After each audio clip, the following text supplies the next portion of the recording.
Rules of Procedure for the NRM Parliamentary Caucus 2014. Rule number 5. It defines who a member of the Parliamentary Caucus is, and that is an NRM Member of Parliament. As we speak, there are still issues with the gazetting of some members of Parliament. Secondly, none of them has been sworn in.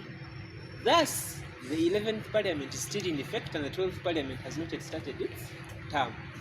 So, I am wondering, how does SEC endorse when the NRM Parliamentary Caucus is not yet fully gazetted? Doesn't that contradict with rule number 5 of the what? Rules of Procedure. Now, we go to elections, and that would be rule number 9. Elections of the Speaker and Deputy Speaker. First of all, each candidate who wishes to aspire for Speaker must express their interest to the Chairperson of the NRM Electoral Commission. Thereafter, when the successful nominees are shortlisted, they are vetted by SEC. When SEC is done with its vetting, it forwards the name to the caucus, where in case a candidate is dissatisfied with the decision of SEC, they are free to go into a party primary. And that was the case in 2021 for Deputy Speaker, whereas for Speaker, we had a SEC endorsement that was final and there were no primaries. In the current situation we are in, on the 8th of February, there was an endorsement.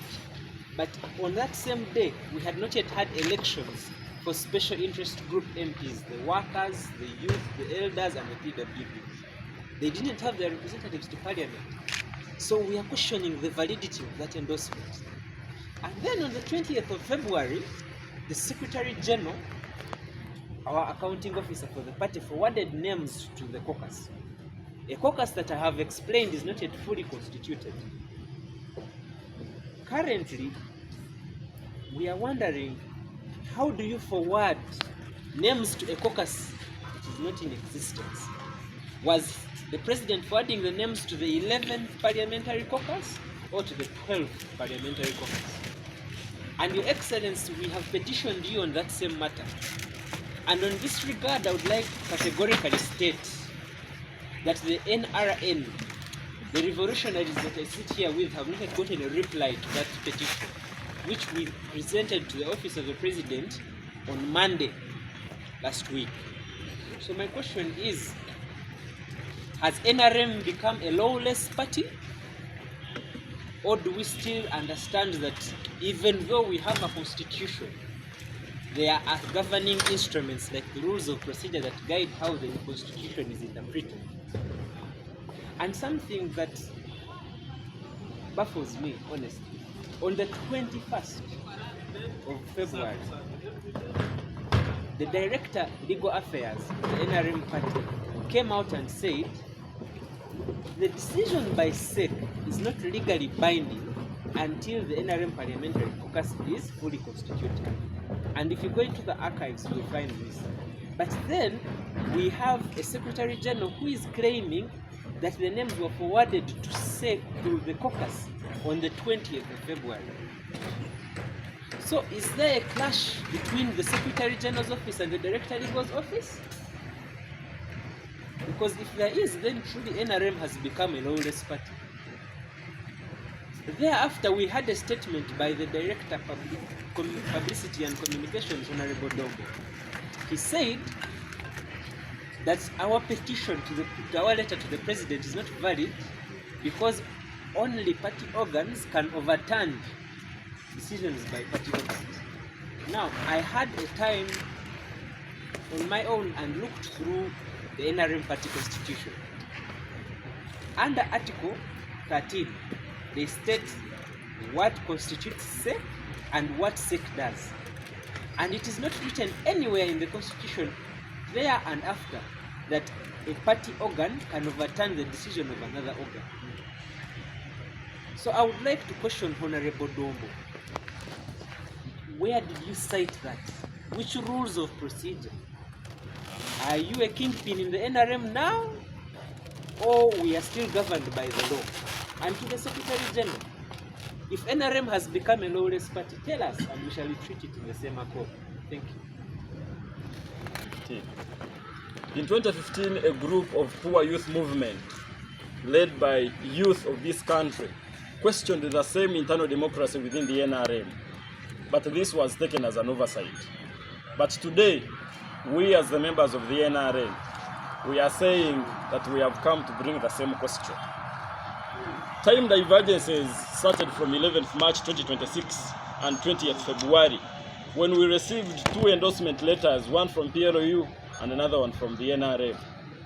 But we are questioning the legal impropriety on which these decisions have come to be passed. We have defined the NRM Parliamentary Caucus as an organ which constitutes sworn-in members of parliament but who are NRM-leaning and who are NRM. But as we talk now, the NRM Parliamentary Caucus is absent. We don't have it, but we are seeing endorsements. This does not only raise a legal question, but it raises a political and moral question to the NRM. The NRM party, which is currently taken over by the NRM Secretariat, Secretary General, is facing an audition period where people are presenting themselves for roles and they are showcasing talents in the front of the speaker, in order either to sustain themselves in those positions, but rather to promote the mess while they are seeking for opportunities. But we as the NRN, we have come to question that why is it coming at this time that we are not following the rules of procedure. It is on that note that we raised some of the concerns through diplomatic measures and means that we shared, and we have served this copy to the NRM officials, where we have tasked them to answer us about the concerns regarding the procedure on how they selected speaker. But this has been taken as an oversight. They have not responded to it. And we have come to say that we shall not get tired. This was filed on 9th of March. We did not stop from there. We have submitted the second letter to the Chief Whip, the leader of government business. This was on 11th March. But all of them have been taken as oversights. But today, we've come to tell the Ugandans that we cannot take Uganda and the internal democracy of NRM for granted when we still have our voices. And we have come to pose 3 questions. That before we receive these endorsements of Annette Among, we should have considered these 3 things in place. 1, by the time His Excellency Yoweri Kaguta Museveni endorsed and sent the names of Deputy Speaker and Speaker to the Parliamentary Caucus of the 12th Parliament, we want to bring it to your notice that we didn't have the special interest groups, members of parliament, already gazetted. 2, we didn't follow the NRM Parliamentary Caucus Constitution and the rules of procedure. 3, we didn't have the formal expression of interests by party members, by the NRM members of parliament, who wish to become members, who wish to become speakers of the 12th Parliament. 4, we don't have the NRM Parliamentary Caucus because we have not yet sworn in the members of the 12th Parliament. So if we take all these 4 core points as oversights in the current NRM party structures and we claim that we have the internal party democracy, really, is that the party internal democracy that we are serving, we as the members of the NRM?